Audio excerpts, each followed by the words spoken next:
Hello, everybody. Welcome. We're so happy that you are joining us.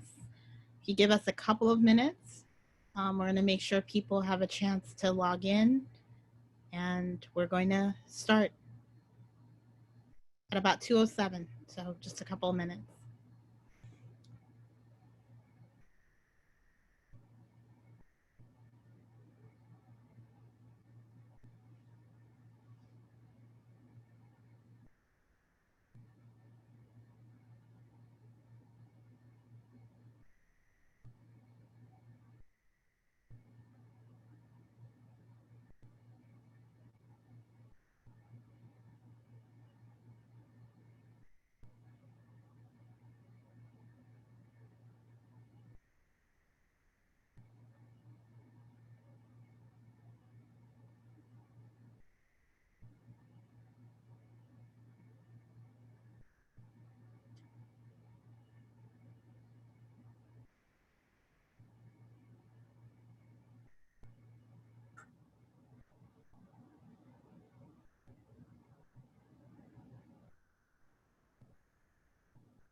Okay. Hello, everyone.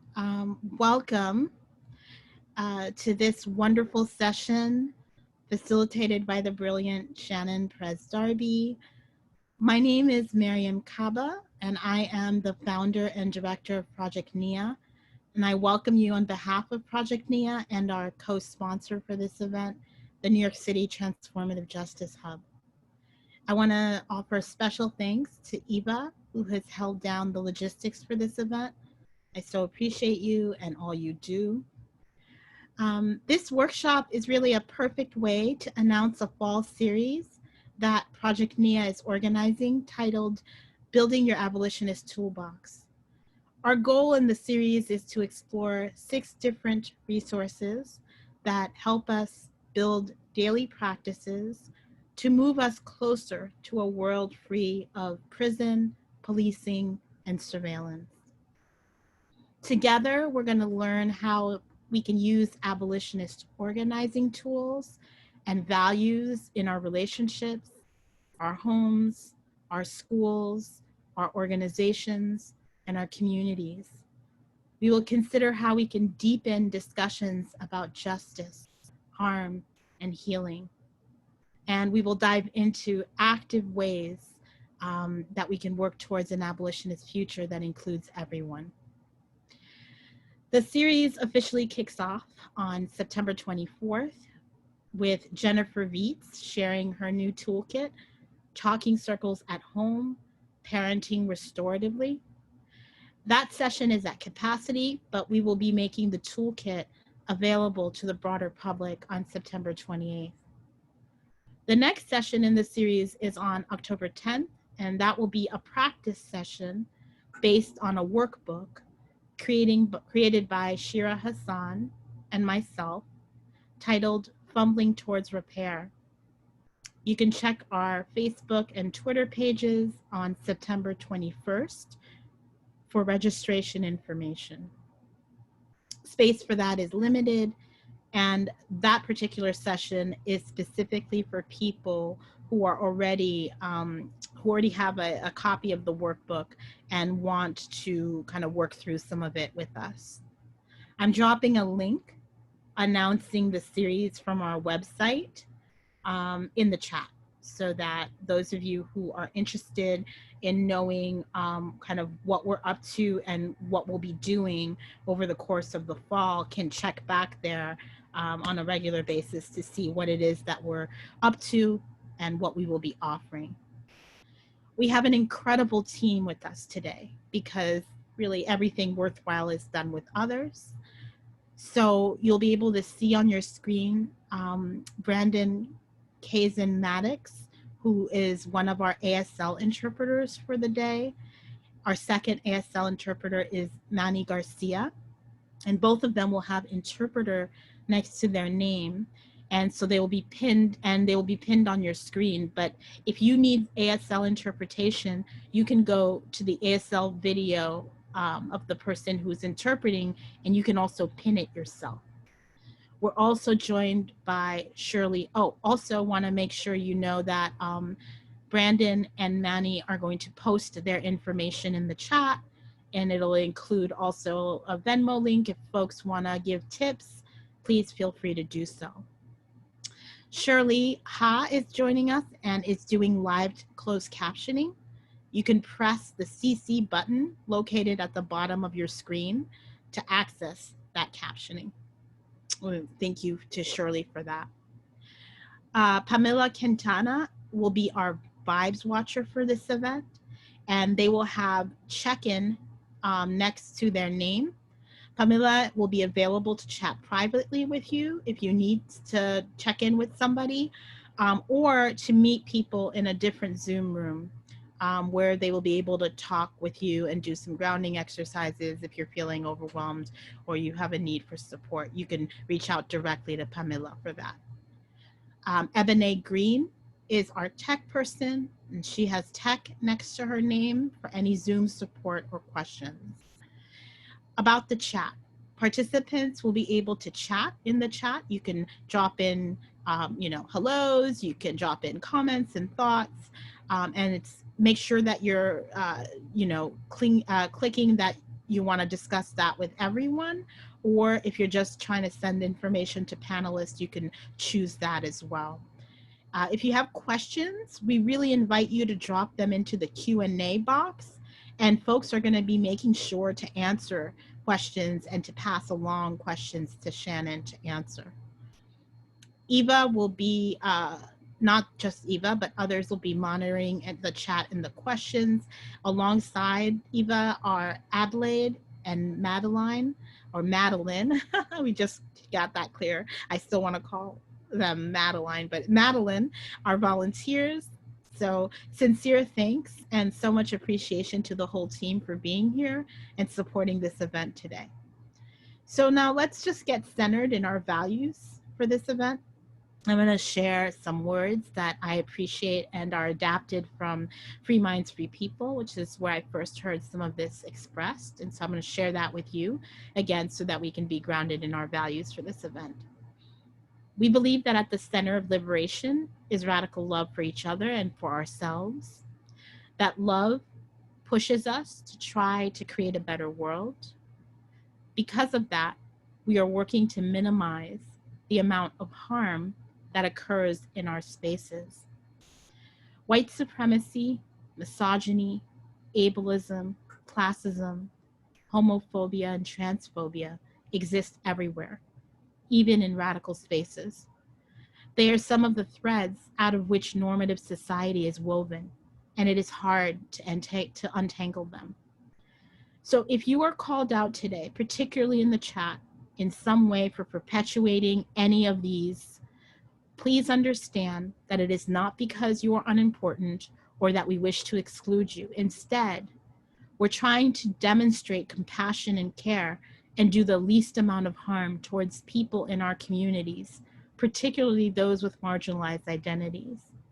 We recognize that we are all entrenched in these systems of oppression and that we all have work to do.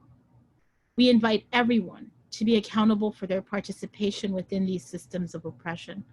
We ask everyone to challenge themselves and to fight against it in these spaces.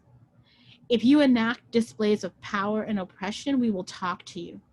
We will invite you to educate yourself and to relearn how to interact with others in the space without enacting harm.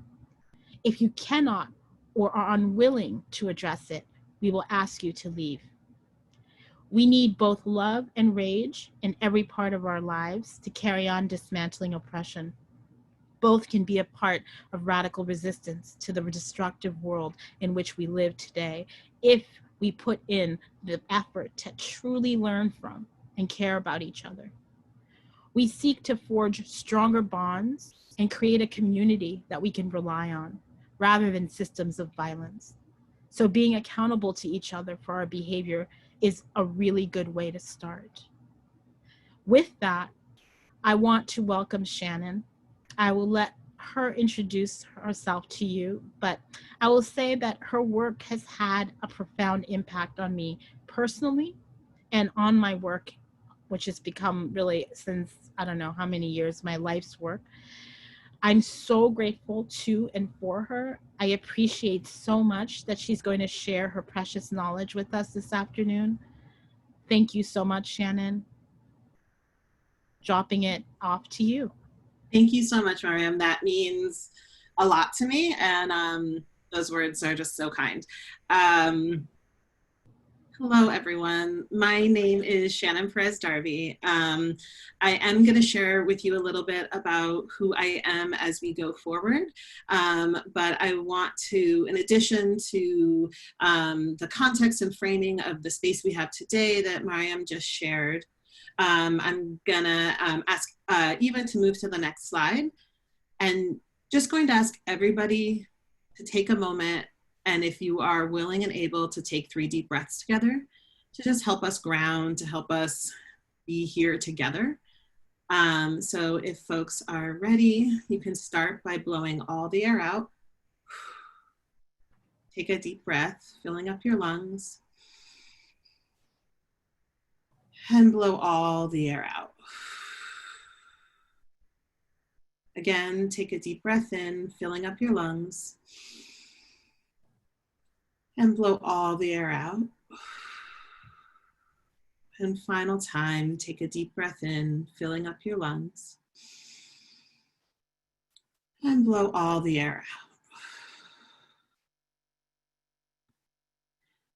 As is true for many of our West Coasters, I'm looking into a field of smoke and yellow-gray light. And so I appreciate the moment to remember breath and to use that as we come here today. Next slide. So I want to start with talking a little bit about what we are going to be doing. And if, even when you have a moment, if you can move it forward. So what we will be doing today is orienting a little bit within the various movements that folks may feel connected to. We're going to talk about self-accountability as a human skill and what it is. We're going to talk a little bit about what I call the harm we do to each other. We're going to talk a little bit about accountability in relationships, although not much. The idea here is to be building on itself in this work. And so I want that work to build towards relationships with each other. And then we'll talk about accountable communities. Next slide, please, Eva. So I want to ground this work and orient it a little bit in, like anything, this work did not happen in isolation. It wasn't something that I just came up with. And so I want to say a couple things about, where I learned this, how I found myself here. That's a picture of my dog. Her name is Chicken the dog. It was a joke name. You're going to see pictures of my dogs throughout. It was a joke name that became her real name, and that's her cute, adorable, ridiculous face. So,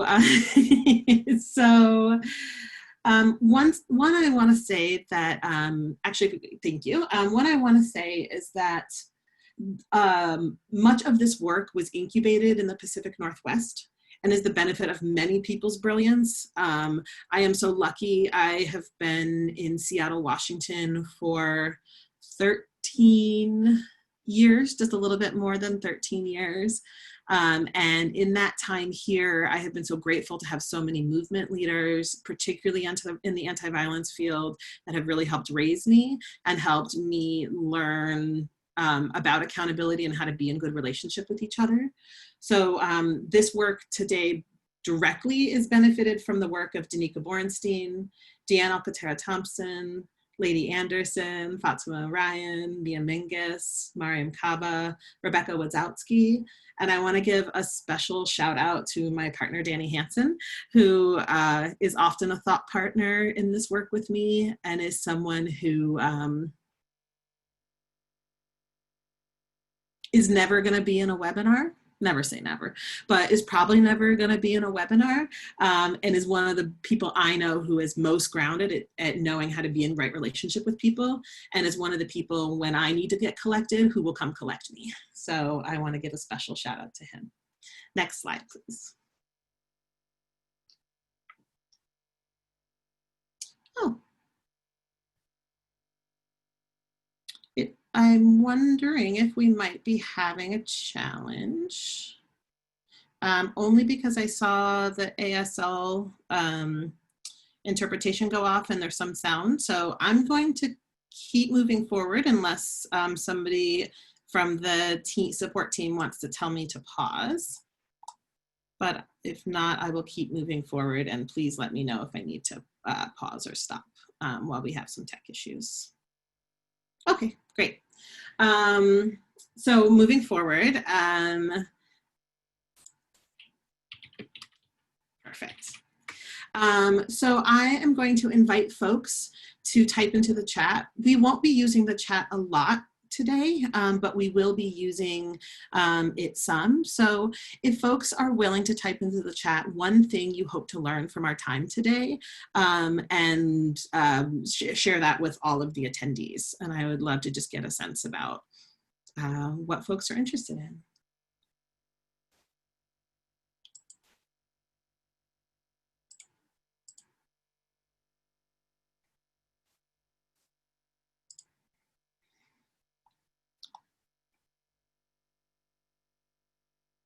I appreciate the folks that have started. Folks have said things like be more organized, or organized, motivated, how to think, how do we move forward after harming each other within a movement.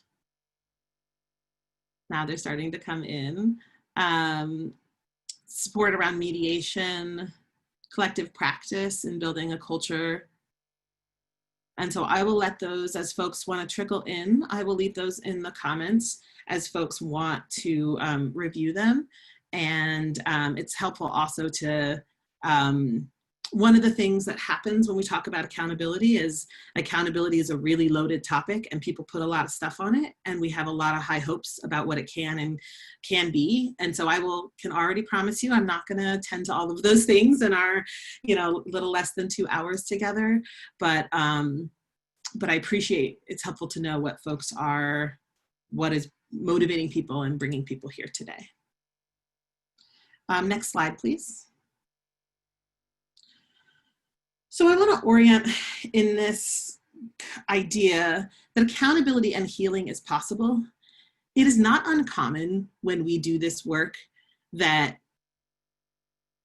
people feel really crushed by trying to engage in accountability.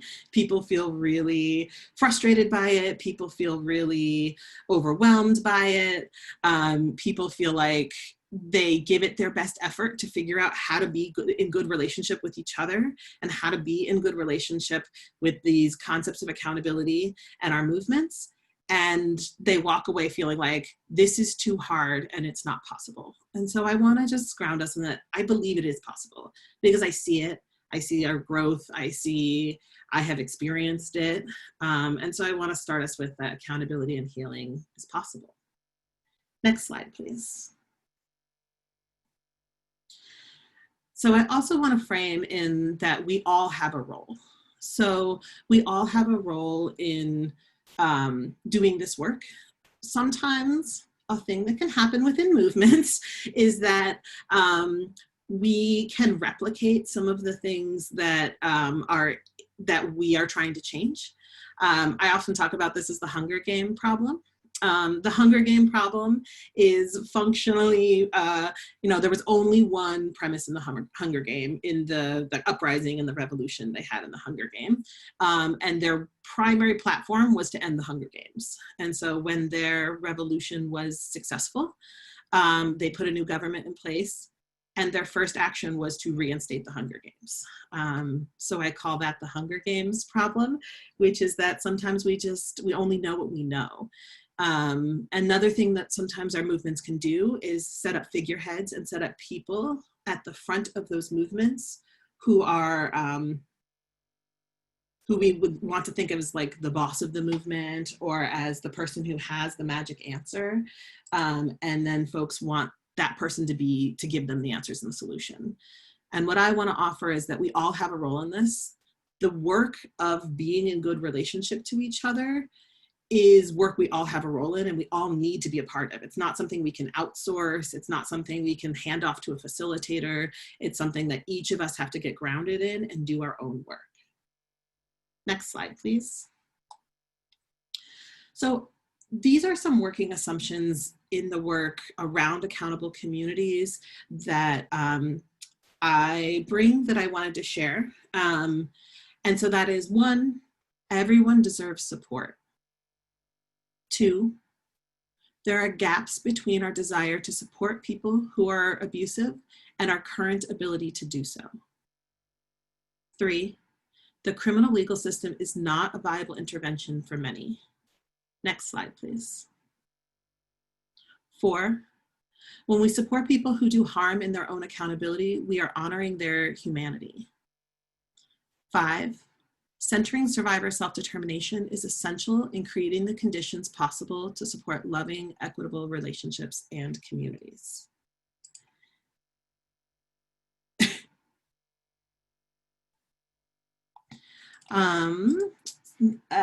Apologies, I was just reading the piece. So if you could move to the next slide, please.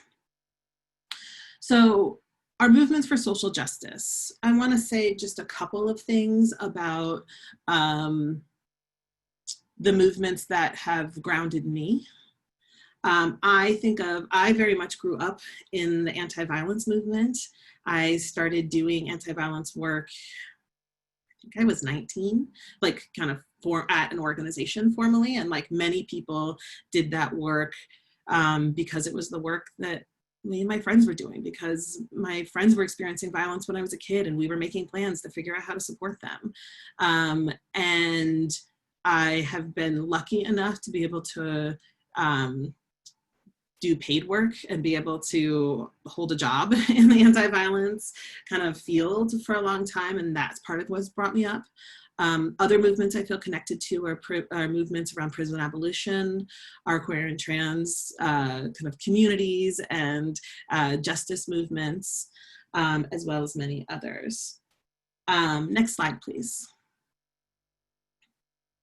So I want to offer us a little insight into what might happen when we do our movement. So I'm going to read from the next several slides as I go. And so Eva, if you could advance them as I read, that would be very helpful. So imagine we start a project or a new campaign. Everyone starts out hopeful. At first, everyone's excited and moving through decisions easily. But then we find ourselves disagreeing about tactics or reforms versus abolition, or that one person keeps taking all your ideas or rolling their eyes whenever you speak. Or 2 of the members are dating and break up. Or someone works at a nonprofit that's crumbling. Or there's long-term beef between different factions and no one can even remember why anymore. And we think, why won't someone do something? Why aren't these people being accountable?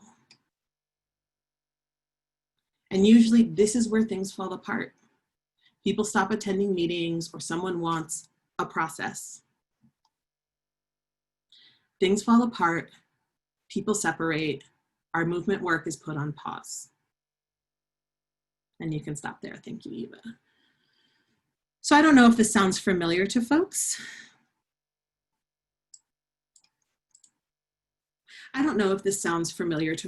But in my work around accountability, I've had this experience when I start organizing with a new group of folks where I start to notice patterns. And any organizer that has been doing this for a minute I talk to has had a similar experience, where you can just watch what's gonna go south. You can just watch where things are starting to happen. You can watch where the fissures start to grow. And one of the questions I have been thinking a lot about is, what do we do? Because so often I have seen movements torn apart, not because necessarily the outside tensions and pressure, but because of the ways that we are tearing each other apart, because of the ways we come for each other, because we don't know how to be in generative conflict, because there are differences of opinion, and then by the end we all hate each other, or there's 5 organizations all doing the same thing because we all have slightly different frameworks and don't know how to be in movement, conversation, and relationship with each other. And so I want to posit some framing about kind of what do we do in relationship to that. I do want to invite, and I apologize, I don't have a slide, so I'm just going to speak this. I do want to invite folks to put into the chat any movements that you feel connected to. Prison abolition, racial justice, whatever the movements that you feel connected to.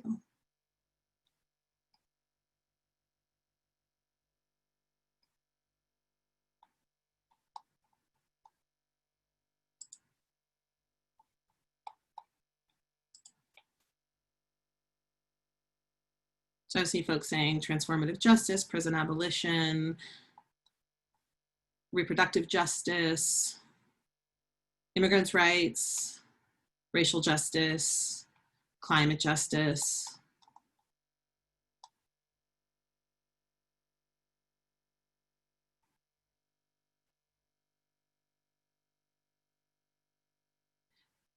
Okay.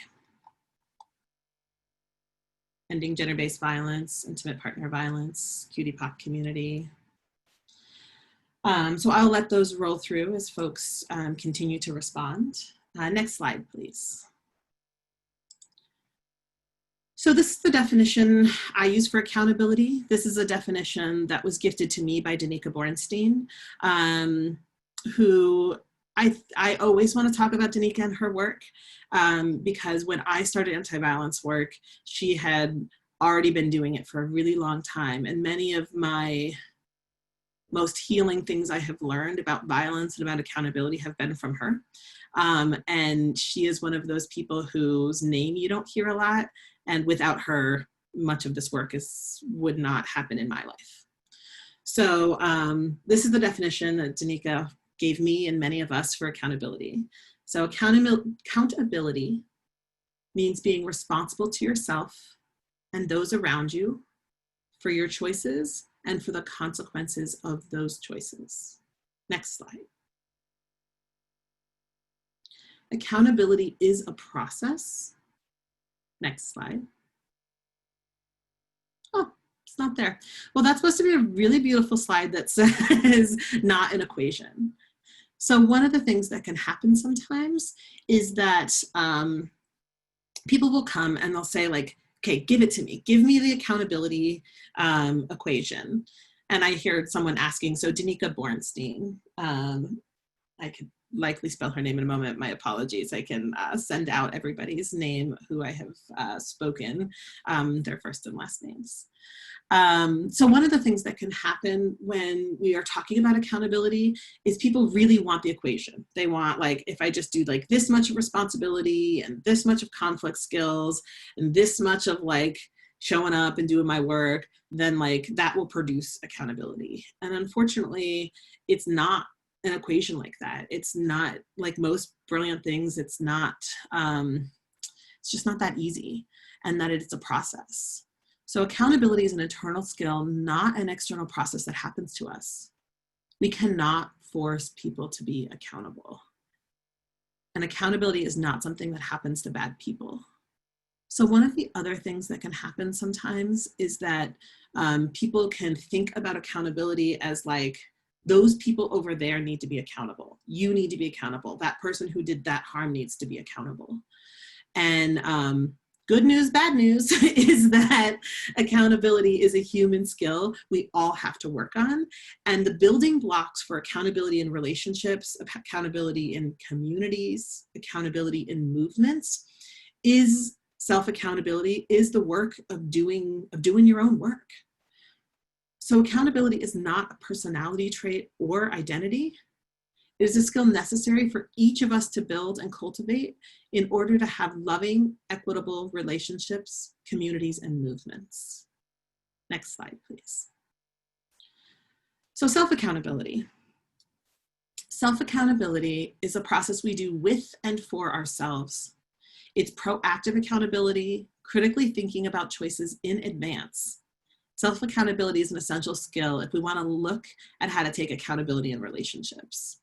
So when I think about this idea of self-accountability, it is like, it's the skill of knowing your stuff, knowing what comes up for you, knowing what your patterns are. And then when they come up over and over again, we, instead of ignoring them, instead of letting the same pattern persist, we can pause and figure out what's going on there and what we're going to do about it. Next slide, please. So this is a tool that people really love. This is not a tool I came up with. This is a tool that it was used for many years in the Northwest Network of LGBT survivors of abuse, Northwest Network of lesbian, gay, bisexual, and trans survivors of abuse, relationship skills class. And people find it very helpful. And so I wanted to share it here to really be thinking about not only what accountability is, but what it is not. So some really common things happen when we try to take responsibility for our stuff. So if you think about a scale of 0 to 10, and that scale is sort of the reasonable effort a person could give in order to do your work, figure out what's going on, and how you're going to be responsible for it. Two really common things happen when people try to take accountability, and particularly when they take accountability and are struggling. One is the 0. So you see the 0 there on the left side. And the 0 is what we normally think of as not taking accountability. That's taking no responsibility for your part. That's saying, you know, I don't know what you're talking about. That doesn't involve me. Like, that's just not mine. That doesn't involve me. So that's an easy way to think about what accountability isn't. There's another thing that people do that also is not accountability that's a little trickier, and we call that the 1,000. So if you think of the scale as 0 to 10, 1,000 is way more than your fair share. 1,000 is blowing up the responsibility and saying, oh my God, I'm a horrible person. You must hate me. I must suck. You don't ever want to be friends with me anymore. I'm the worst person in the whole world. So let's say it's me and my partner. I said I was going to take the dog for a walk. I was tired. I didn't take the dog for a walk. He comes home. He says, hey, you said you were going to take the dog for a walk and you didn't. The 1,000 in that situation would be like, oh God, you're right. I'm so sorry. I'm a horrible person. I said I would take the dog for a walk and I didn't. Oh my God, I'm failing you. I'm failing the dog. I'm failing my whole family. Why are you even with me? That's what 1,000 can look like. And that is way out of scale with the situation. You don't have to be failing your whole family because you didn't take the dog for a walk. And I saw the comment in the chat saying, is that the shame spiral? And absolutely, that's what one of the ways the 1,000 can look like. I have had a lot of opportunities to practice accountability in the last 5 to 6 years of my life. I will just, as a short example, my partner and I are in an open relationship, and there is nothing like dating multiple people at the same time to help you really practice what it is to take responsibility for your stuff.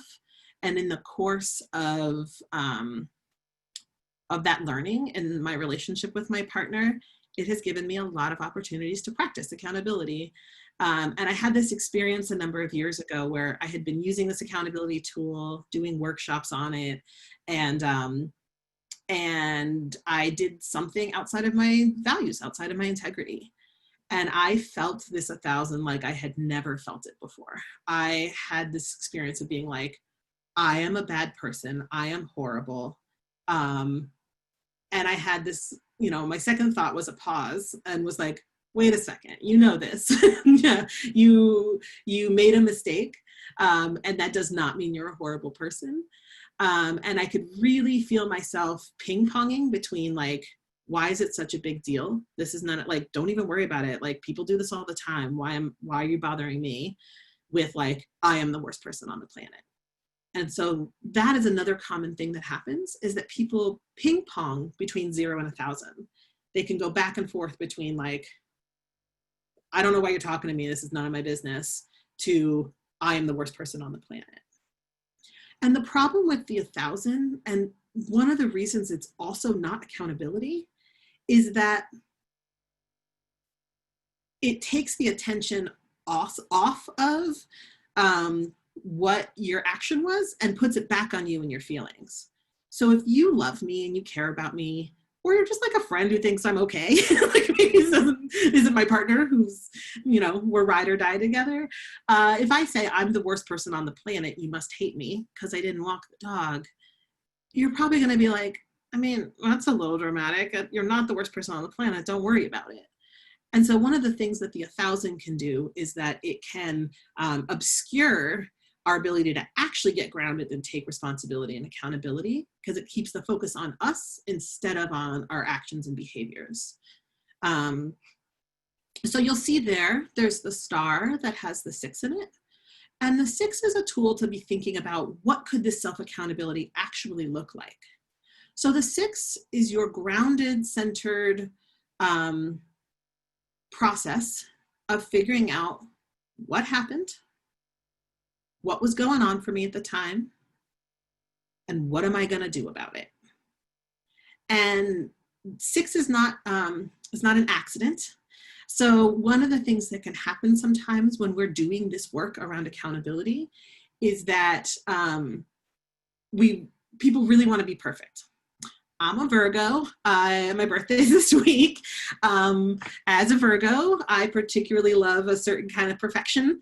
I don't think I'm alone in that, but a personality trait of mine is that I really, really love to like go behind the curtain, figure it all out so that you don't have to see me. I see a lot of Virgo love. So people don't have to see me struggling. So people don't have to see me messing up. And then I like to reveal fully formed the idea.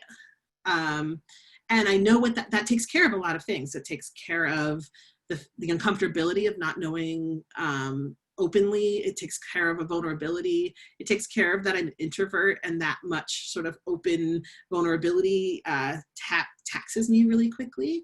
But the consequence of going behind the curtain is that also it obscures the process, it obscures the struggle, it makes it seem sort of magical instead of real and accessible to others, because people are really set up to compare their insides to other people's outsides, to think like, oh, that person came fully formed with this awesome thing I love, instead of, and I know I'm struggling and suffering and I don't know what I'm doing all the time. So like, they must be awesome and I must be horrible.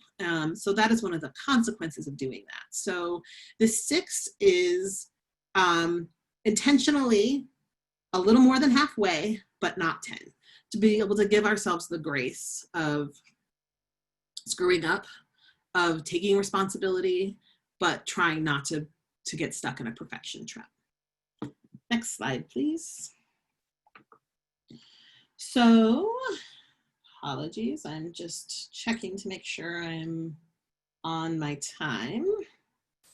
And in our new, as I'm calling it, our new world order, I have a lot of slides up. Okay, a lot of technology. Okay, great. So getting clear, this is what I had just shared. So getting clear is what happened, what was going on for me, what am I going to do about it? And the reality is that this work is, I call it as simple but not easy. The work of accountability is not as complex in some ways as people like to make it. It's just really hard. And I have experienced that the more I practice this, it kind of is the same hard every time. Sorry, so kind of bad news on that is that it's kind of the same hard every time. But what gets easier is that it gets more familiar. I get more practiced at it. And I'm often able to move through some of the struggle, some of the shame faster, because I can say, oh, wait, I've done this before. When I feel the shame spiral and I share with another person how I'm feeling and I get clear about what was going on for me, I can move through it and get to right action, clean up anything I need to clean up, and be in right relationship with people. And so just the practice of practice helps me know that when I do those actions, it is more likely that I'm going to be in good relationship with people. Next slide, please.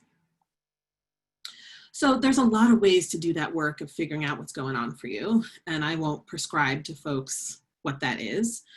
These are some of my favorite ones, but that can be a meditation, moving your body, community connections, using ritual, spiritual practice, journaling, and there are abundant ways to get and stay connected with yourself. So one of the really important parts of this is that is to develop your own practice and then to keep at it, to keep trying, to keep doing the work.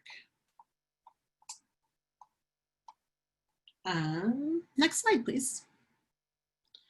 So some of those questions you can ask yourself are, did this conflict with any of my values? If so, which ones? What consequences am I aware of for myself or others? What do I need to do to address this? Because one of the things that can happen is that we can get stuck in inaction and instead of, and get stuck there. And so getting really clear about once you have understood what's going on for you, to get clear about what the action is and then take it. Because it's all well and good to do all your work, but if you haven't taken action on that, it's probably going to keep repeating itself until you until you work that out. And so also, just because self-accountability is something we do with and for ourselves, it doesn't mean we have to do it in isolation or alone. So get support and talk to people. And so if the thing you did that was outside of your values was something that involved another person, don't go talk to them about it. That's not the person to get support from. This is where the benefit of a lot of having a broad network of support can help. Go to somebody else, go to another trusted person and say like, hey, I did this thing, I'm struggling. Can you help me figure out how to get grounded and how to like get in right relationship here? Because it's really hard to see your stuff inside yourself.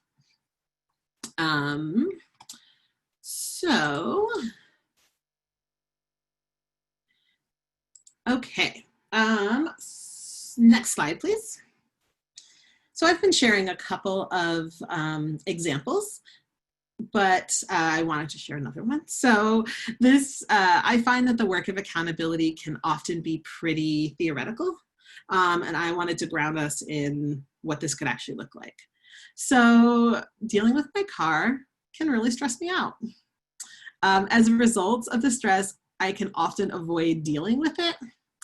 And it turns out when a car problem is small, it is easier to deal with than when you avoid it and it's big.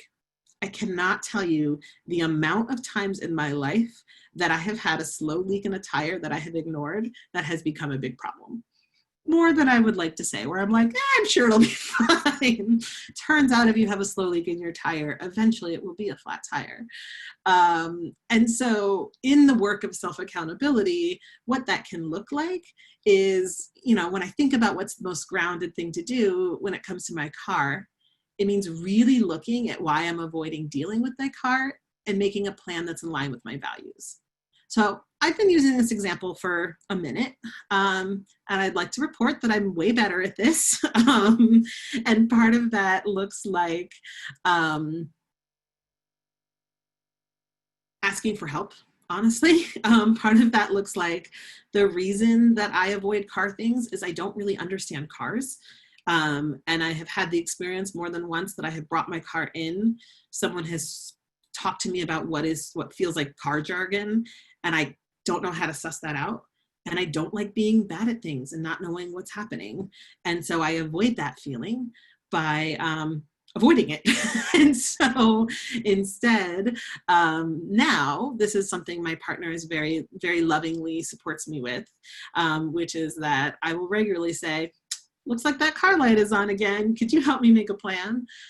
Instead of being in, whatever, the 7 years at least that I spent ignoring car problems and then having them be a breakdown at the side of the road. So I'm actually going to pause here for, it says pause, for questions. So it looks like the questions that were in the Q&A had been answered, but I wanted to ask the support team if there were any other questions that came in that I should address.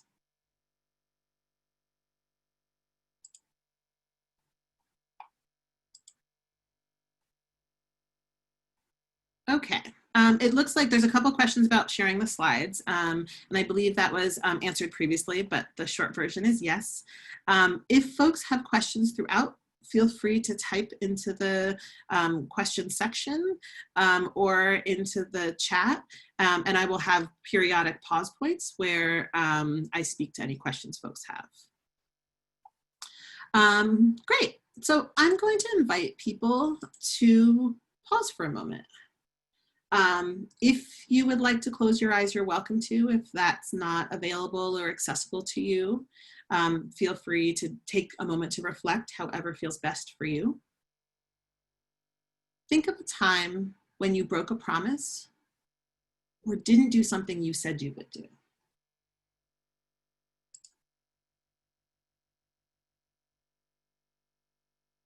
What did it feel like? How does it feel to remember?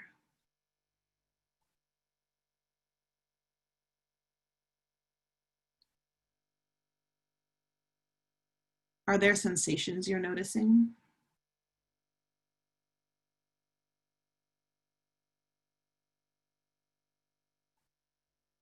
Do you feel frozen? Do you want to escape or run away? Do you want to numb out?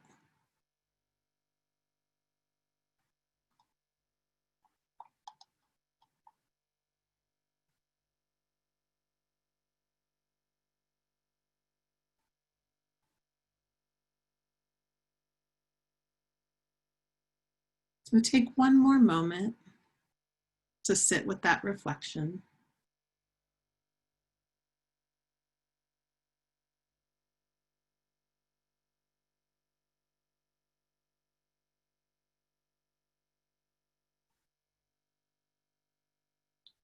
And I'll ask that you end with a deep breath, or maybe moving your body around a little bit, particularly if anything hard came up.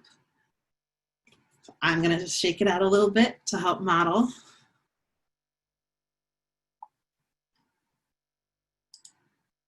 Next slide, please. So I would invite folks to reflect on these questions around what does it feel like when we don't do what we say we're going to do, when we act outside our values? To get clear about where, if you were in conflict with any of your values, and if so, which ones? What information were you using when you acted? What would you need to move towards a resolution? Are there any of your actions or words that you need to go back and clean up? Sometimes when we do the work of self-accountability, people ask, what are we being accountable to? And what we're being accountable to is our own values. We're being accountable to our vision of who we want to be, of how we want to be in the world. And it is impossible to be perfect in that vision. And so we're all going to mess up. This is skills we all need because it's impossible to be perfect. And so when we are doing that, we don't, might be slightly controversial, but we don't actually have to be accountable to other people's ideas of who we are or what we should be. We have to be accountable to our own values. We have to be accountable to our visions of who we want to be, particularly in the work of self-accountability. And so if you did a thing that felt in your values, that felt like, yeah, that is aligned with who I want to be, that is okay. This is the building block of getting really familiar about how we orient ourselves in relationship to our values. And then as we start to get really much better at that, then we can start scaling up to think about how do we do that in relationship with others? How do we do that in movements? But if we don't have a solid foundation and just like, what is going on with me? Did I act outside my values? Okay, I did. Like, you know, in the dog example, I care about my dogs. I want to do what I say I'm going to do. My sweet dog Chicken is not a very enjoyable dog to be around if she hasn't had a walk. So that is for the peace of my own household. I also want to be an active participant in my household. So those are the values that I have around being in good integrity in my home with my family. And so not, you know, making the commitment to walk the dog and then not doing it, those are the values I'm in tension with.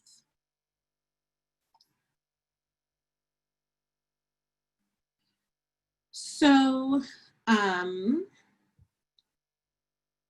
if you could move forward 2 slides, I believe. I already asked for questions. I can do one final reflection, one final moment for questions if there are any.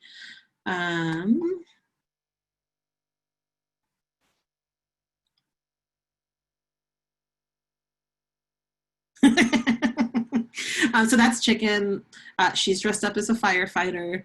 She was only dressed up as a firefighter for the entire moment of taking that photo. It tortured every second of her life. She had to be in it. She's very dramatic.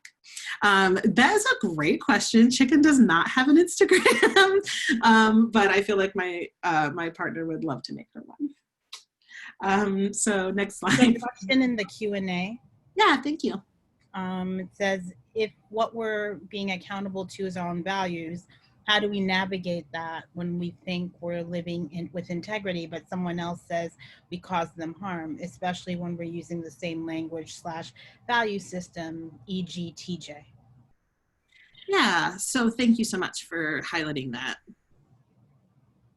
So that is the $1 million question. That is the question that makes accountability hard, because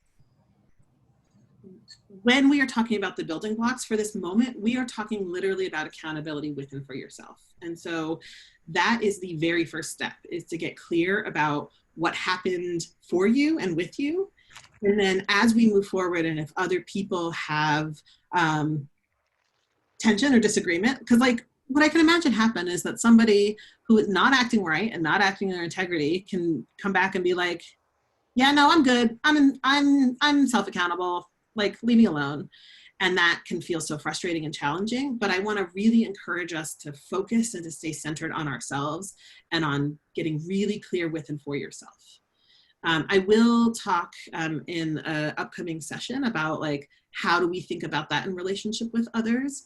But this question really highlights that tension that we often get in, which is, you know, when our values differ, when our understanding of what it is to be in good alignment with your integrity, or how do we enact those values differ, that is where conflict comes up. That is where our generative skills around like how to be in conflict with each other are so essential. So I apologize, I don't have a magical answer for how to do that, but I want to thank you for that question, because it highlights that. So we are actually, if we're going to go back, I apologize, I had added a slide for our break, but we are going to take a break. And so I'm going to ask us to take that now. The other cute break slide that I had was a very cute picture of both my dogs. So we are going to take a break. It is nearly noon my time, so 3 o'clock for the East Coasters, and we're going to take a 10-minute break, and we're going to come back at 10 after. So this is an opportunity to stretch, to use the restroom, to do what you need to do, and take a pause. So we will be joined back at 10 after.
Hello, everyone. I'm gonna call us back from our break.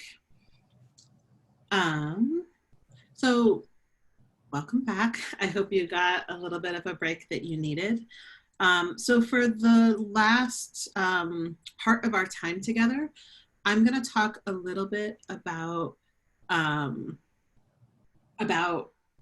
accountability in the context of domestic and sexual violence. So that is also just a heads up that that's what the next 10 minutes or so will be about. talking a little bit about the concept of accountable communities, which honestly is a whole other session in of itself. So I will just introduce that, and then we'll spend the last half hour of our time together with in conversation with some of the people I have learned a lot of this with and from. So we will have a panel of 3 folks to come be in conversation. That will be Lady Anderson, Fatima Ryan, and Mia Mingus will be joining us. So I just want to let folks know what the last little bit will look like. So I think you might be able to hear my dogs howling because apparently it's very dog centered. Apologies for that. Okay, so learning from the domestic violence movement. As I mentioned, a lot of how I learned about accountability was in working with survivors, was in being a survivor myself.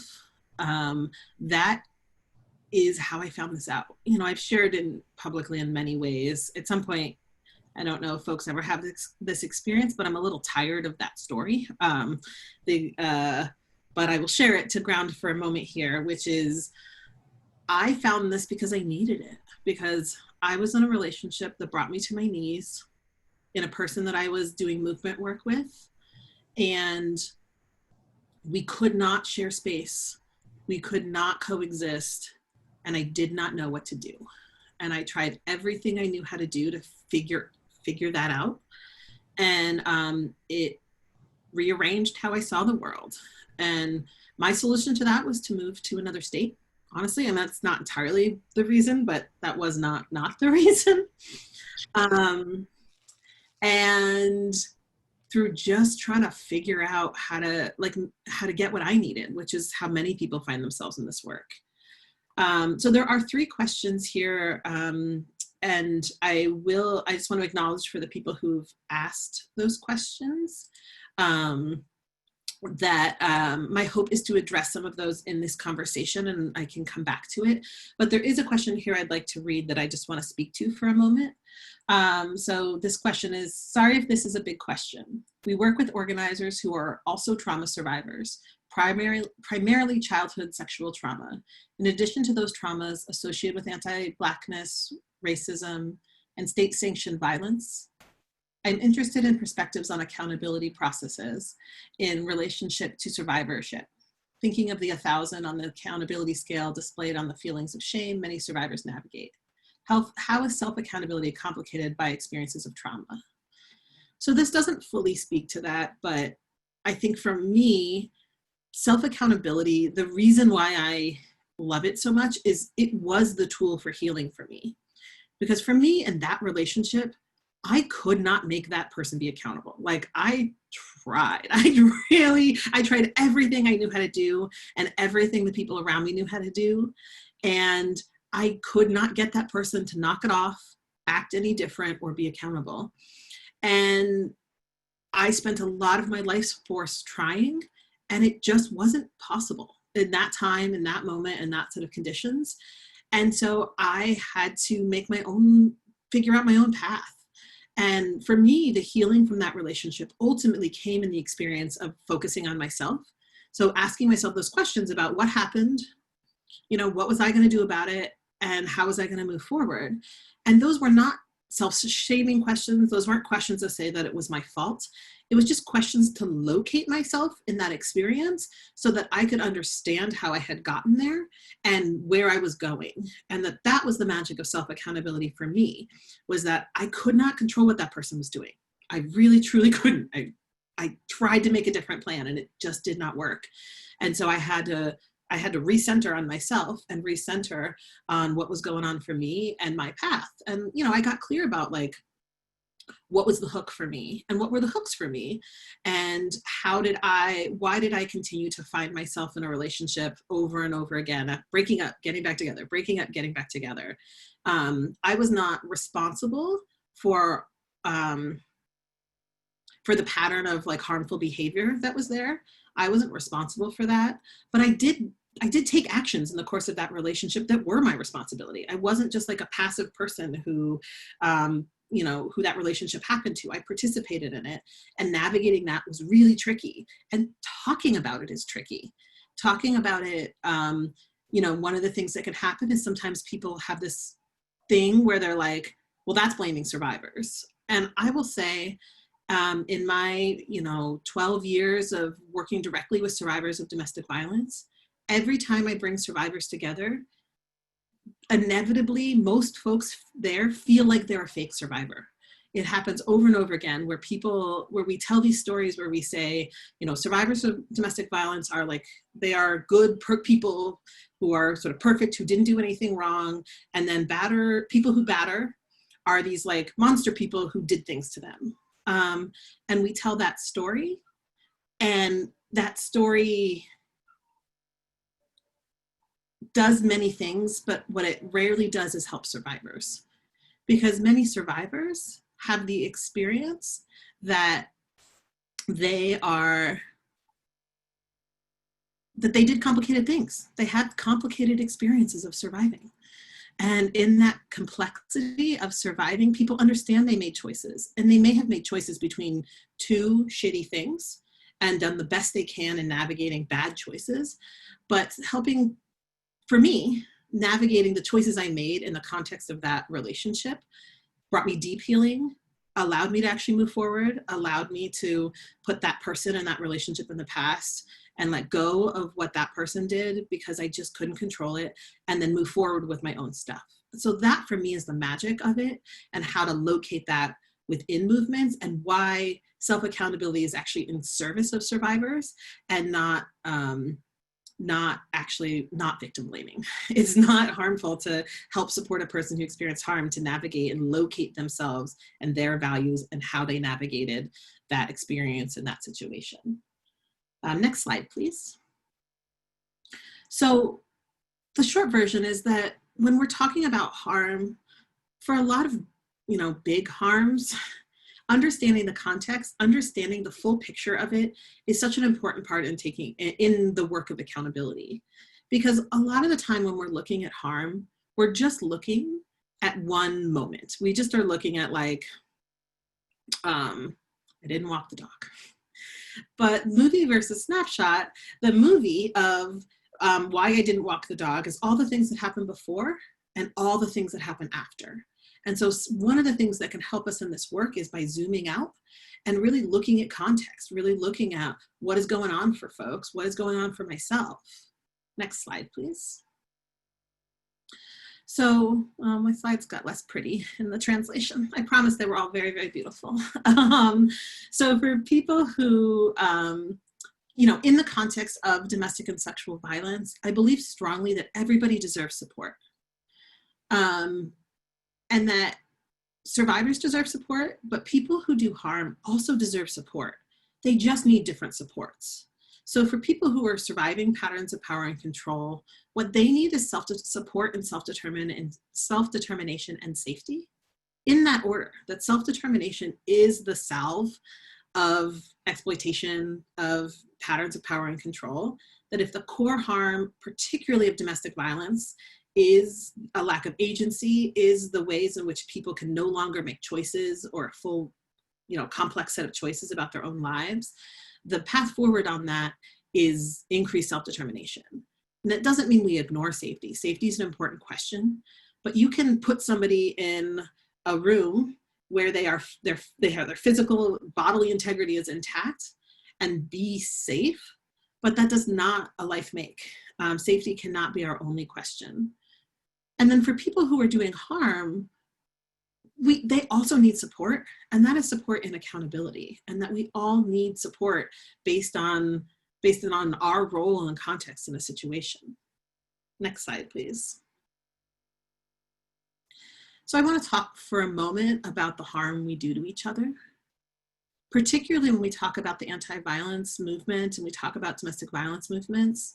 We know a lot about survivors, and we don't know that much about people who do harm, about people who batter, about people who rape people, because we have focused a movement on survivors for great reasons. That's exactly, like, that movement has saved people's lives. But we have also plateaued because we haven't done the work of figuring out and deeply understanding people who do harm and how we want to support them and what's the plan there. And I think that's a lot of work of TJ, is figuring out what is our plan for people who do harm. Next slide, please.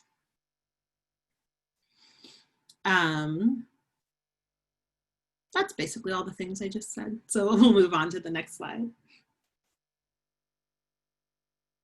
So I want to say just a couple of things about things that I have noticed in the course of the anti-violence movement, which is there's a range of things that are going on for people when they do harm.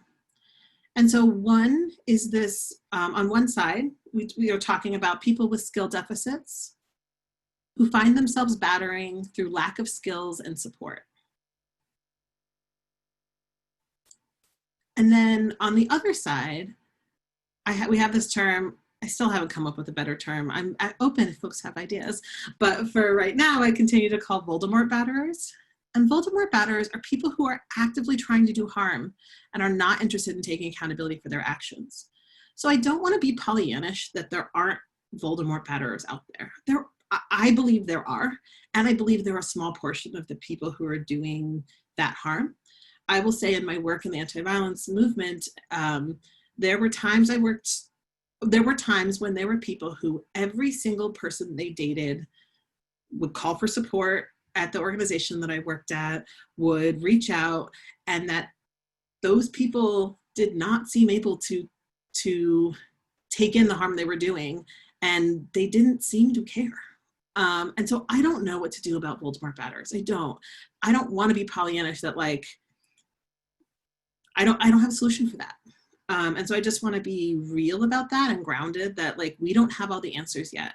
We have to start from where we are. And my hope is that by doing the work we know is the next steps, we get grounded and we will know when we get there, is such an important point. And so, but I do believe that most of the people who are doing harm in the context of domestic and sexual violence are people who are struggling, are people who, if they could be supported to truly feel and understand the harm that they were doing, they would want to knock it off. Feeling the harm that we do to others is a deeply intense and impactful thing. And if we can make the space to do that, I believe when people can feel that, they would want to change. And often what people need is support to do that. We don't just change magically by wishing it to be so. It's actually really hard to change. And so figuring out mechanisms to support people in a grounded way to do that is a lot of our next task. I think as an anti-violence movement, I think this has really important grounding pieces around prison abolition and how we think about a world without prisons. And what do we do with people who do harm? That we have collectively got to make a better plan. Next slide, please. And yeah, I'm actually, if you could go one more forward. So the last thing, and then I want to move us on to our,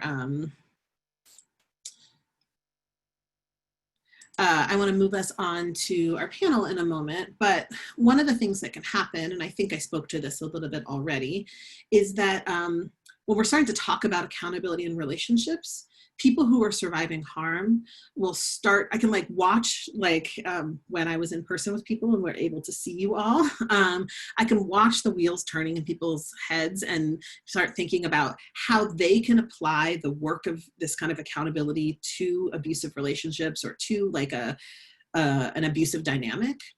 And I want to say that the work of accountability in relationship with others, it requires agency. It requires our ability to act powerfully and make choices on our own behalf.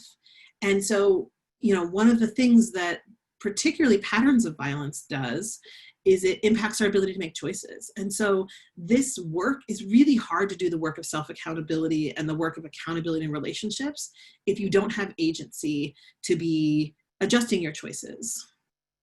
If you could move forward 2 slides, please. Oh, apologies if you could go back. Apparently I didn't know what my own slide said.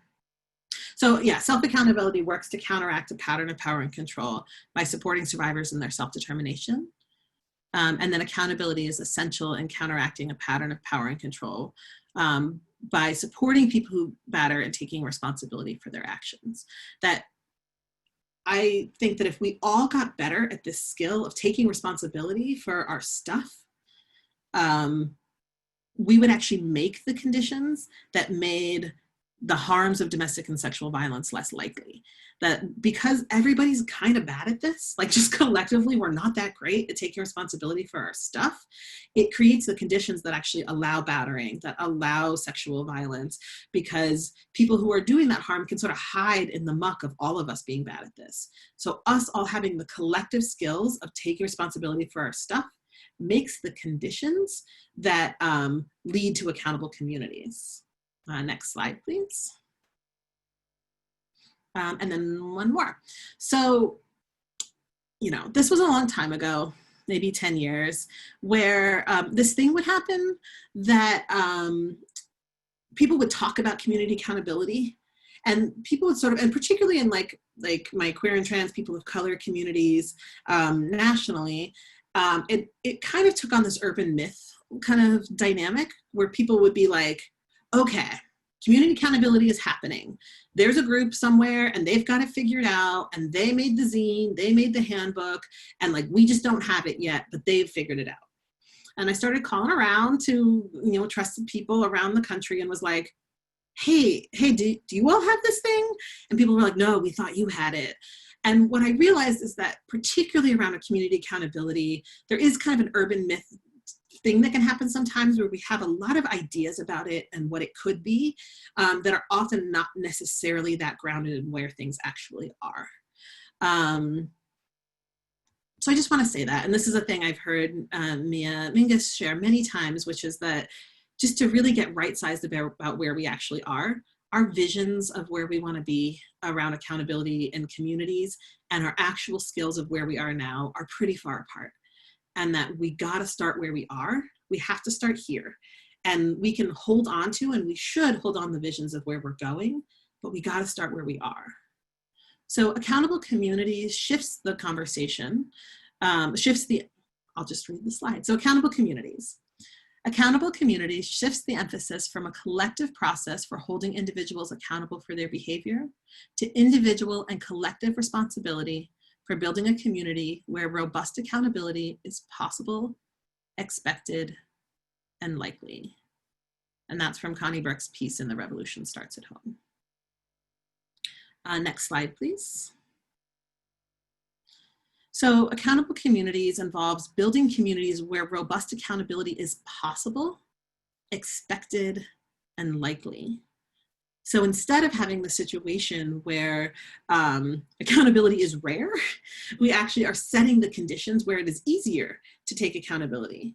Because right now, often when people do the work of accountability, we don't know how to frame right-size consequences. So if you are working hard to be accountable and then you get kicked out of your home, your community, you don't have your basic needs met, those are pretty hard conditions under which to lean in and do the work of accountability.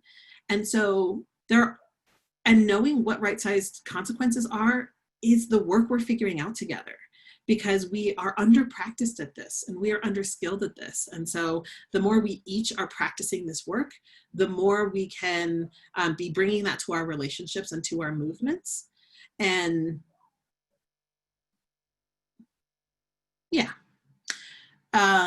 We also know that accountable communities are supporting communities to better understand dynamics of abuse, involves a shared expectation of building individual accountability skills, and countering the notion that accountability is something that happens to bad people rather than a skill for everyone to cultivate. Next slide, please. So one of the last things that I want to share is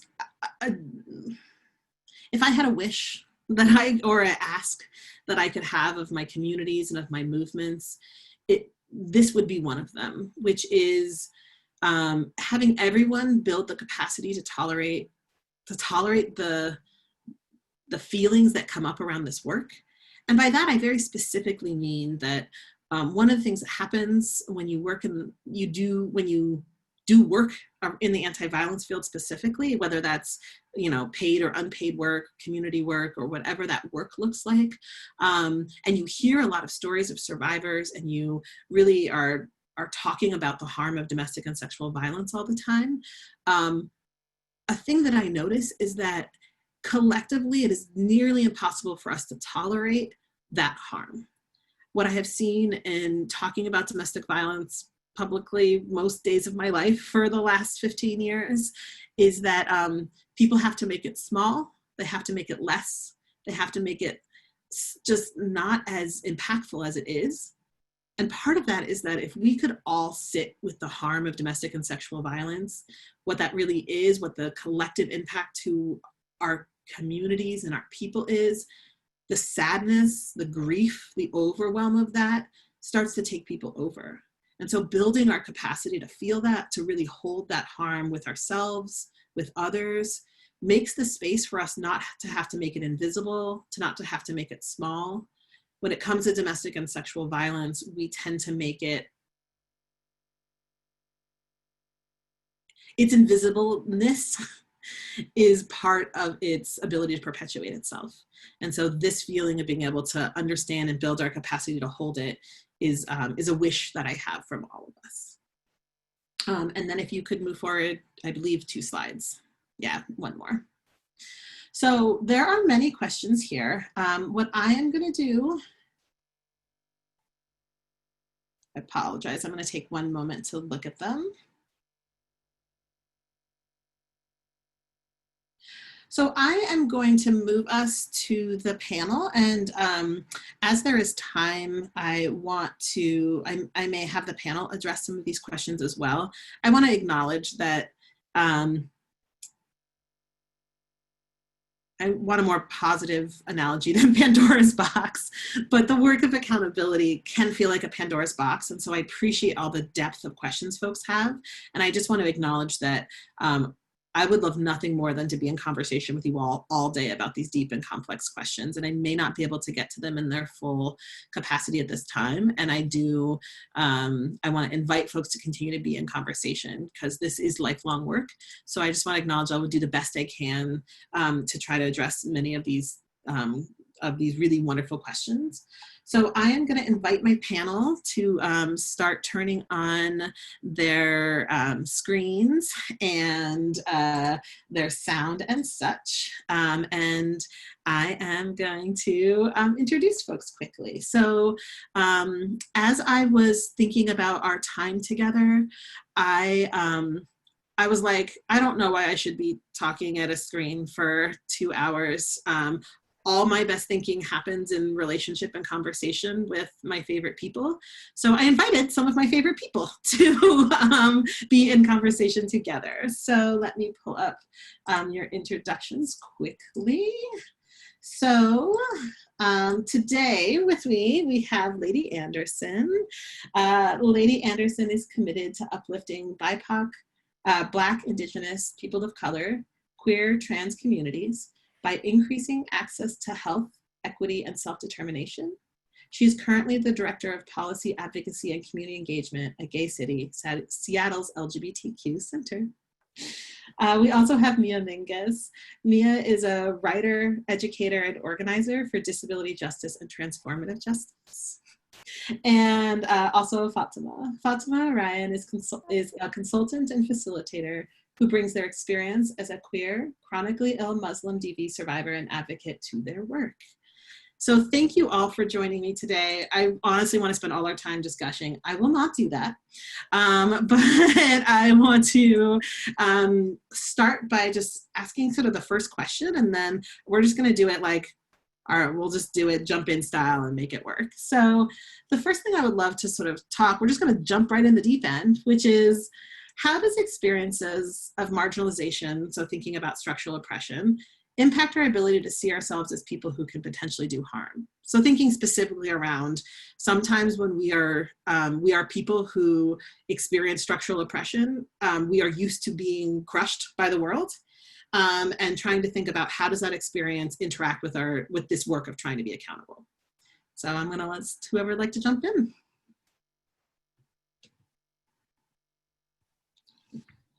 I'm a Leo, and I'm always like, me, I'll go.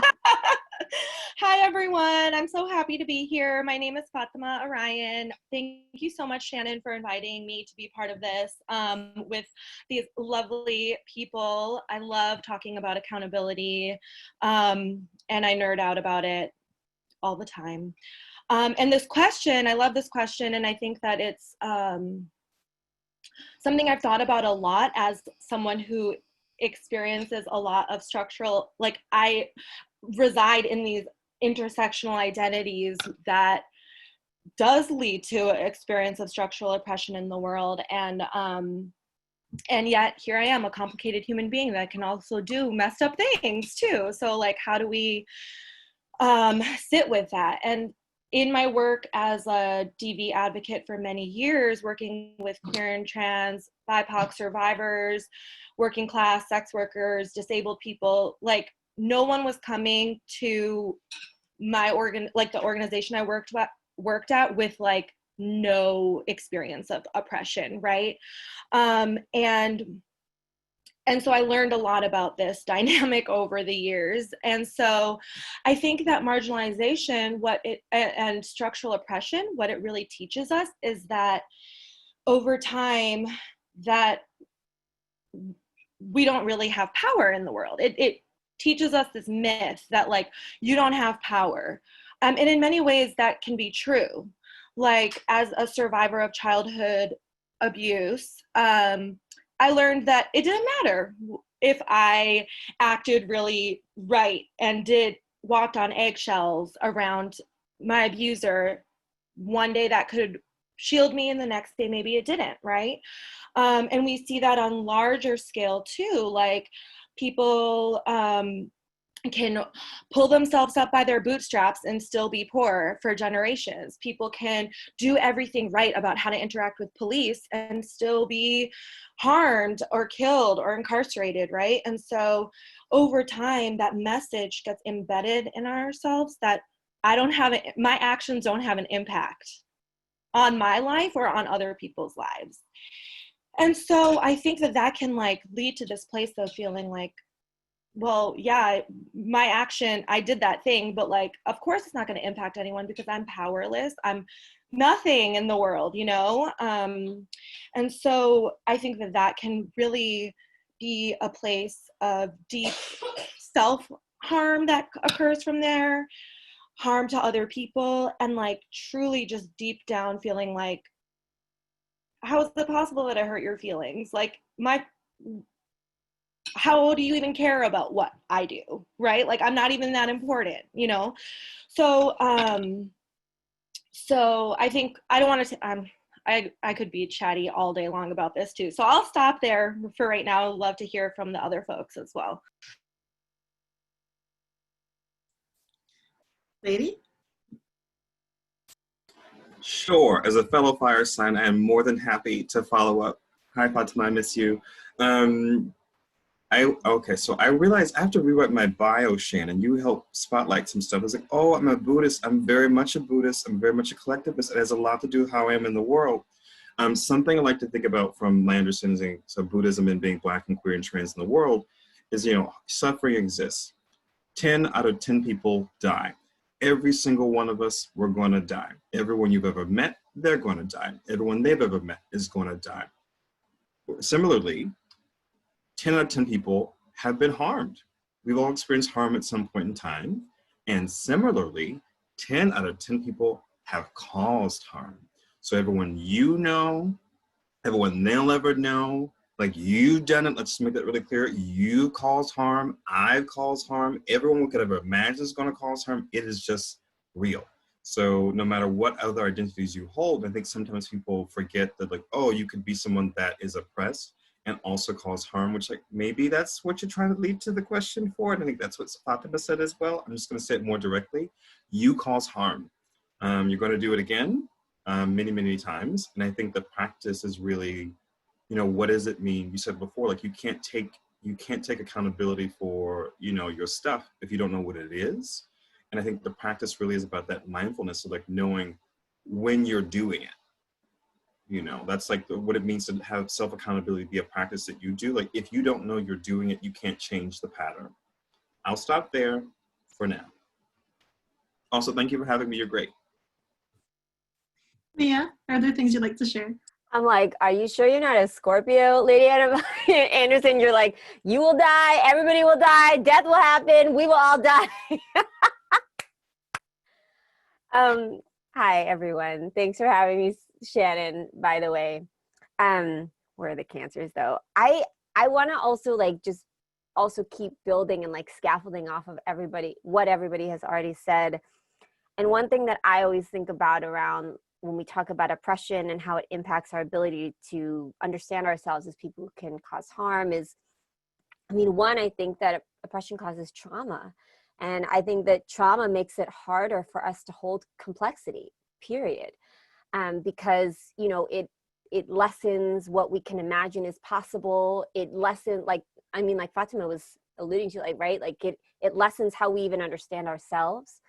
But I think another thing that happens is because of that trauma that we experience from being oppressed, and because we live in a world that flattens harm and that has a lot of misconceptions about what harm is, then I think for those of us who are oppressed, when people say we've done harm or when we do harm, we think that we're oppressed. Like, we think the worst, one, and then, like, in terms of how harm gets flattened, but then I think also in terms of how harm gets, like, misconstrued, there's, instead of understanding, like what Lady Anderson was talking about, like that harm is all around us all the time. It's a part of how we are living in the world. I mean, we are all going to cause harm, that it's this, like, everyday type of regular human thing, rather than this kind of like the Voldemort thing you were alluding to, Shannon, earlier, right? Like, rather than this, like, terrible fireball of, you know, terribleness, rather than understanding, like, if somebody says harm, like, it's not like the worst thing in the world. I mean, I feel like it's kind of similar to the way that we understand oppression too, right? Like, I think about white folks who think, like, oh, if somebody calls me racist, that means that I'm, like, a white supremacist who's, like, lighting crosses in my, you know, rather than understanding, like, white supremacy is part of our everyday lives. It's a part of how the system rolls. And I think that harm is similar in that way. And when we are oppressed people, though, again, because of trauma, we tend to think, well, you're calling me then, like, the worst oppressor ever, in the worst harmer. I'll stop there. Thank you all so much. And I think folks spoke to a little bit, but I'm wondering if folks want to talk a little bit about what makes it hard to think of ourselves as people who are capable of doing harm. I think that builds nicely on what Mia was just sharing. What makes it hard to think about, I'm a person who can do harm? Can I go? Okay, I think there's something around, like, permanence, another, like, Buddhist ideas. It comes up here. I think that people have this understanding that once you are something, you're that way forever and always, and there's not moving and shifting, and realizing that we are actually constantly shifting and changing. Like, that's the game. Permanence is where it's at. Like, and the sooner we realize that and hold it, the sooner we realize that there's actually power in that, and that we can shift. So, like, we can shift along that spectrum that you put up, Shannon, around accountability, and, like, we can shift, and we have so much power. And to the Fatima's point is that and also Mia's as well, like, when you experience harm and when you experience trauma, the world gets smaller. You know, your understanding of, like, what power you hold diminishes and shrinks. I think that is a longer rant I could go on about Christianity, which I will not do today at this specific session, but maybe later if you want to, Shannon, and I'll stop there.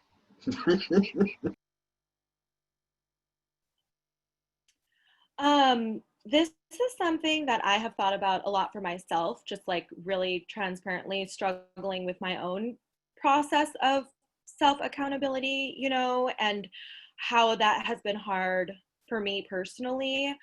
And I think that, like, kind of going off of what both Lady and Mia are talking about, and also what you shared with the 0 to 1,000 scale, and I think that it gets really hard to, because of how our world creates this, like, false dichotomy of, like, victim and perpetrator.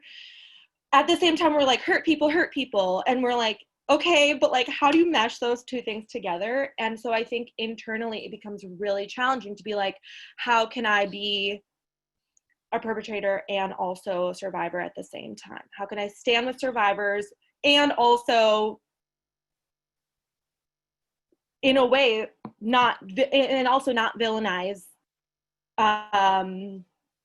or like monsterize, I guess, perpetrators of harm as well. And what I found actually is the place where I was actually able to learn self-accountability like most effectively was around self-harm, ways that in small kind of like innocuous seeming kind of ways, but also like really big kind of self-harm behaviors that were happening too. And I think that like in that, you literally have to hold that like you are like hurting your own self. So you are both the victim and the perpetrator in that behavior in and of itself. So just by existing, you're already breaking down that dichotomy. And so for me, I found that like, and it wasn't super conscious in the moment as it was happening. It's like more like looking back, I can see that when I started really grappling with like my own self-destructive behaviors and how they were harming me, and literally like not even about anyone else, some of those things, that's where I think it started to be like, oh, compassion, that whole thing, and like complexity and not oversimplifying or flattening, as you said, Mia, around like what harm is, that it can be on this spectrum, that intent matters, and affect also all these kind of things that just made sense intellectually before. It was like, oh yeah, actually inside of me all of these complexities exist. So yeah. I think one thing that I think about, I just feel like so much of the reason why we can't understand ourselves as being capable of doing harm or as people who have caused harm, I just feel like so much of it is our punitive culture that creates good and bad people. And so if the only two options we have are this binary, right, of like good, you're either a good person or you're a bad person, right? And this is so connected to abolition work, right? Because as long as there's a place for the bad people to go, quote unquote, like prisons, then everybody's going to want to not be that person, right? Everybody's going to want to be like, I don't want to be that, though. I don't want to be the bad people, because I feel like what's underneath that, and the thing about the punitive culture that we live in is what it exploits is what's underneath that, which is because we're all human, we're all built to want belonging and connection with each other. And so if you are a bad person, and if what happens to bad people is that you get shunned and sent away and the connection gets broken, and then you don't belong, then everybody is going to fight tooth and nail to never be understood as a bad person.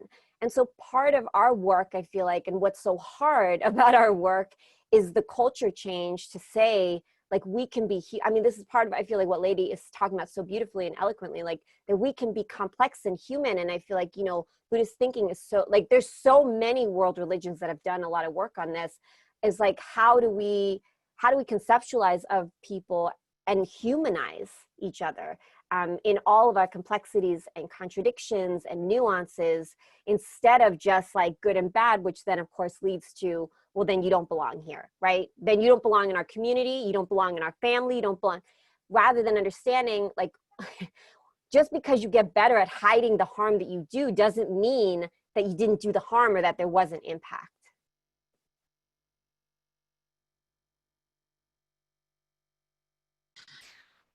Yeah, I was just wanted to be like, I didn't know a way to be like, yes, yes, yes. Thank you so much, Mia. And I think I just want to the point all of you have been making around like that question of permanence, of just locating ourselves as like a survivor for all time, which means we could never actually do harm, or like a person who's done harm for all time, which doesn't mean we couldn't experience harm. Is that like the call to all of us is to be able to build our complexity to hold both. And like, it's actually just really hard. Like I just to be like, sure, great, cool, I can hold both things at the same time. But to highlight that, and I think about like some of the most like tender times of accountability for me have been times that I have felt crushed, like, and the task of doing that was not possible without support from other folks, and was not possible without like the conditions around me supporting it. And so for our last question, I was hoping that folks could talk a little bit about what skills you think people need to build in order to do this work of self-accountability and do the work in movement with each other. So like, what do we need to be doing to get there? I'm like, how long do you have? Do you all mind if I kick us off with this one?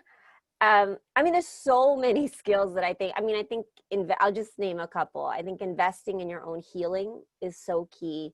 Because to me, I feel like self-accountability is the foundation upon which then we are able to have and be accountable to other people.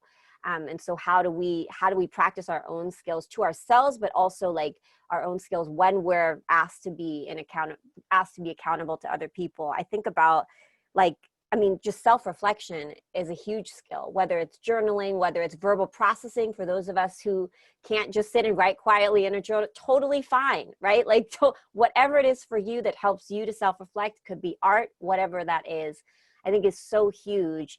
And to Shannon's point earlier, to get support for that, whether it's building pod people or whether it's just having a bestie who can really hold all of who you are and your complexity.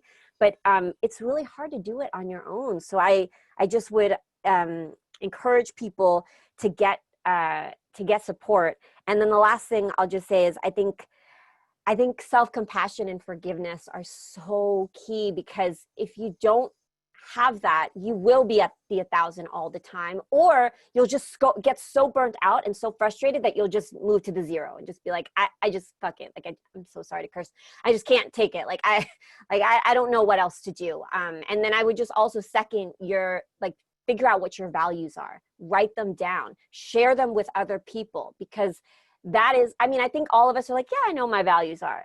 But when you actually sit down and write them, it actually gets hard to figure that, right? Like, look at everybody. So I'll stop there.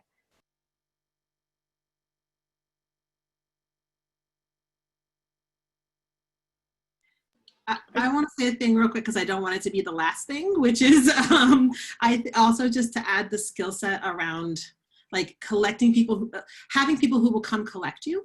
Like I just think about like, my particular personality type tends to be like, I tend to speak kind of authoritatively, whether I know what I'm talking about or not. I have been mispronouncing something at work for 1 year now. I just realized it yesterday, and not one person has been like, hey, that's not right. I was just like, and I could see, because I was like, someone had a pause, and I was like, went and looked, and I was like, no, not one person was just like, Shannon, you're doing that wrong. And so I just was like, well, that's good to know. But I did want to say this part of like, so it's hard to find people who will come collect you, especially in a loving way. It's like, I think about that with my partner, like he will come collect me, and I hate it every time. It's happened like 3 big times now where I'm like mad at him and I'm like, you don't know me. You don't know what you're talking about. And then later on, I'll be like, shoot. Oh, he knew exactly what he was talking about. And so the practice too of like, that just happened recently, like my amnesia, I can't even remember it, where I was like, ooh, I think he's saying an important thing. And so that, but I wanted to say Lady is one of the people who's come collected me. I just wanted to speak about you specifically, which is that like, Lady and I have been in generative conflict before, where she was like, you acted bad. And then I was able to be like, thank you for telling me that. And we were able to work it out. And like, here we are, sweet loving friends years later. Like it didn't have to be the end of time, because she was just able to be like, she was able to come collect me in a like clear and loving way. And then we moved through it and we moved on. So I just wanted to say that's piece, and then I'll kick it to you, Lady. And I'm at the point of tears because I love you so much, Shannon. Like really, I'm gonna cry about that later. What was I talking about? The skills. Okay. So I think if you'd asked me a few years ago, I would say something like, kindness or honesty or courageousness, courage. I do think those are important, but I'm learning more and more, like you can't actively do any of those things without mindfulness. if you don't know what's happening around you, you can't do it. And I think about my own struggle and growth as a person who is a survivor of many oppressions, who's been in this work for a very long time now, and to know the difference. Like, I remember like where there's a point where like a lot of us are working together at the same place, even where I didn't know when I was being triggered. Like, I knew I was a person that experienced trauma, but I didn't know what it looked like or what it felt like or when it was happening. And then there was one day I was sitting and I was like, oh, I'm disassociating. Like, I'm not here. And I could see it. I was feeling like, has this been happening this whole time? And I was like, oh, this is how I deal with this. Because I was like, oh, I know I've experienced trauma, but you know, I don't like go out, like I'm here, I'm present, I'm a bad bitch, I can do whatever I want, I'm so strong, I was always here. But I realized, I guess I am technically here, but I'm gone. I don't know what I'm doing or saying for the most part, or usually I would just be completely shut down. So just being able to know like, oh, where am I in each moment? When I'm experiencing harm, where am I? Am I here? If the answer is no, like you're not actively participating in whatever is going on. And like through that, it's been helpful. And so something you said before, it's been so helpful for me healing myself. I am more healed than I've ever been.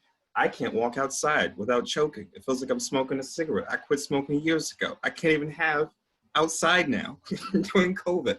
You know, I'm thousands of miles away from most of my family. And I am more healed and more whole now than I've ever been. It is wild. It is a wild experience. And I really say mindfulness, can't stop, won't stop. Talking about it all day. Mindfulness. I'll stop there though. Fatima? Oh, I love to hear that from you, lady, because I remember I have this very distinct memory, and maybe you remember this too, as an annoying thing that I did a long time ago, where we were working together, we were in a staff meeting, and definitely having like a moment of like multiple people being triggered. And I remember lady being like, because we were working doing DV advocacy, it's like high stress, you know. And lady was like, let's try to get into our bodies. Like, let's just have a moment of mindfulness. And I was like, I don't want to be in my body. I was like, I don't want to be in my body. My body's in pain. It's not safe to be in my body. It doesn't feel like a time or place that I can be there right now.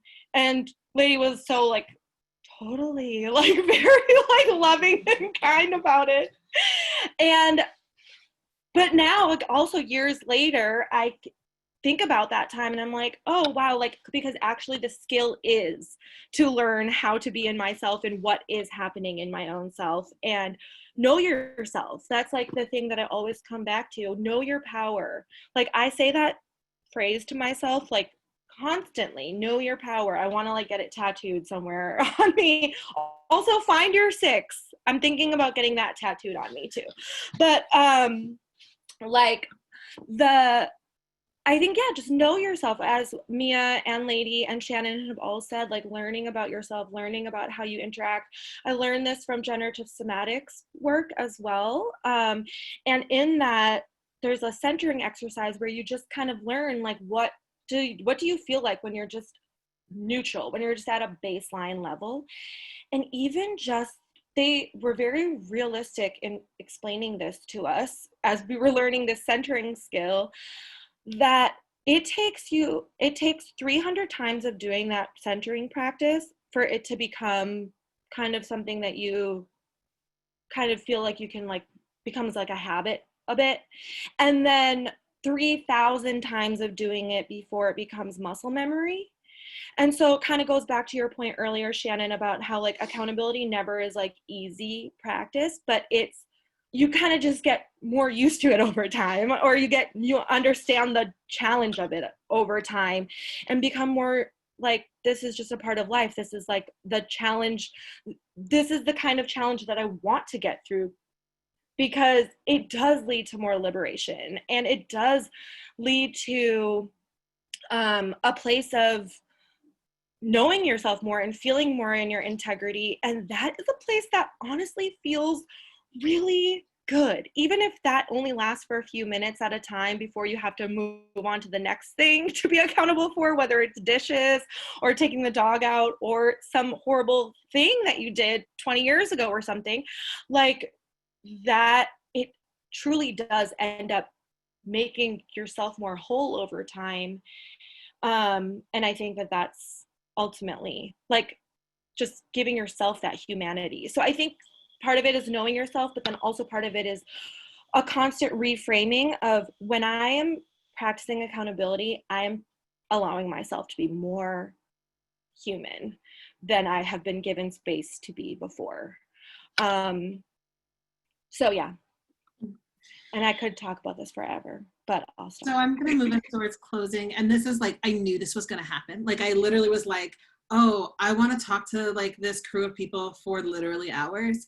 And so as we close, and I will share gratitudes in just a moment, I want to use this as an invitation for everyone that I have this feeling I'm having now almost every time I talk about accountability, which is like, we just got started.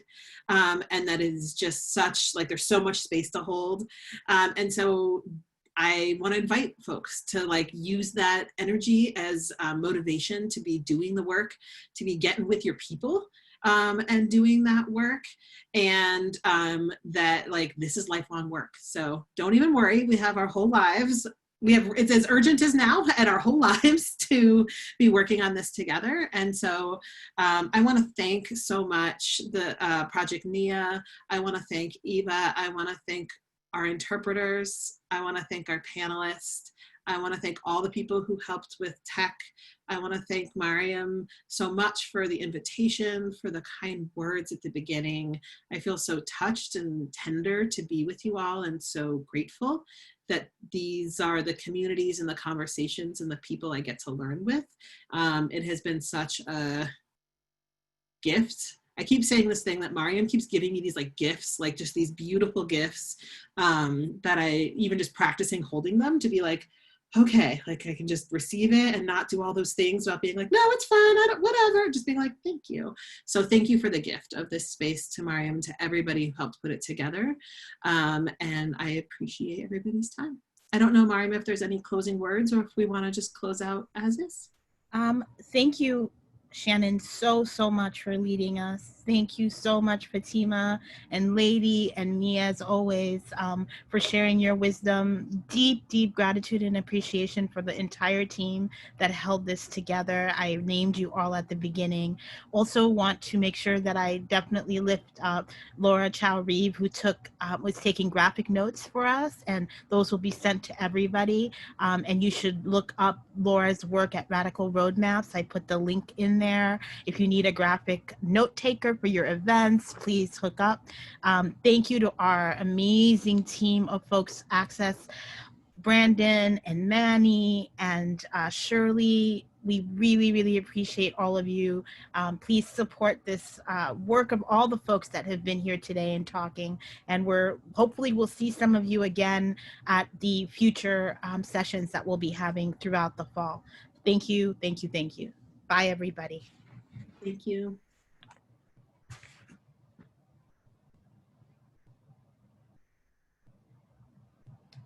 Okay.